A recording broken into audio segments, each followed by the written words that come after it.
I am Steve Gibson. I am a vice president at Gearbox Software. Looks like those alien bastards drank all my beer. So the game was in development for a little bit, a couple of years. Where Gearbox got involved was right around the time we were doing Borderlands, also with 2K games. And it wasn't something where like, oh well, it's about the ship, we'll just take credit for it. Like, I mean, it's been a big deal for us. We are in a very fortunate situation. I think the best thing I can point to. So everyone remembers like 2001. That E3 trailer that came out, right? There was that was honestly one of the best trailers ever come out, right? That was just balls out, crazy, awesome. So what happened was the end of that trailer, there's a list of names, right? There's about 15 names or so. If you look at that list of names, all but one of those guys actually ended up working at Gearbox Software.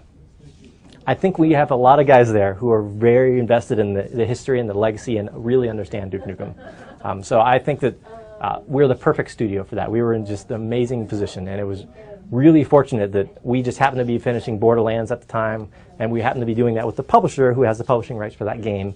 We happened to be in the same town, and we all knew George and Scott and those guys, and heck, play poker with those guys every week. Still do. I'm so glad you're okay. All right, time for my reward. I guess here's the thing. When I buy a game, and I think most gamers buy a game, they buy it because they want to be entertained. They don't buy it because it has, I don't know, like the most characters that you can play a character class. Like, oh, I'm going to buy a Street Fighter 7 because it has 50 player characters. Like, all they care about, and just about all gamers care about, is am I going to have fun? Am I going to sit there laughing and smiling and talking to my friends about this? You know, it's the same reason I go to see a movie. I will go see some small indie movie, or I'll go see 2012. I don't care how it's happened. As long as I'm entertained, I'm entertained. Me, I love that it is not your simple just run around shooting things. I love that there are those cognitive, like, you know, things you need to figure out. There are those moments where you play with that remote control car early on, right?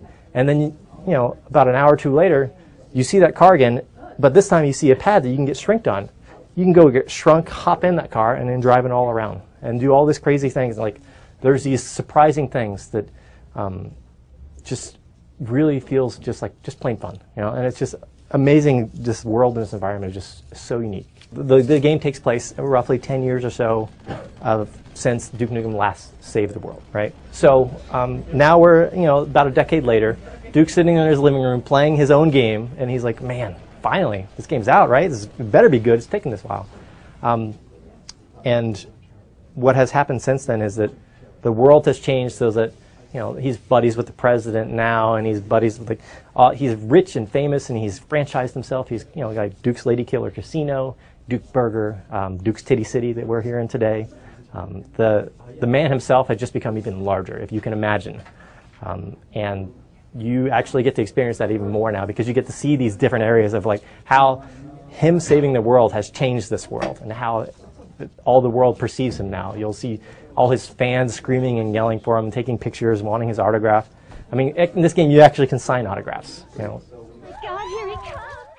Come get some, May 6th.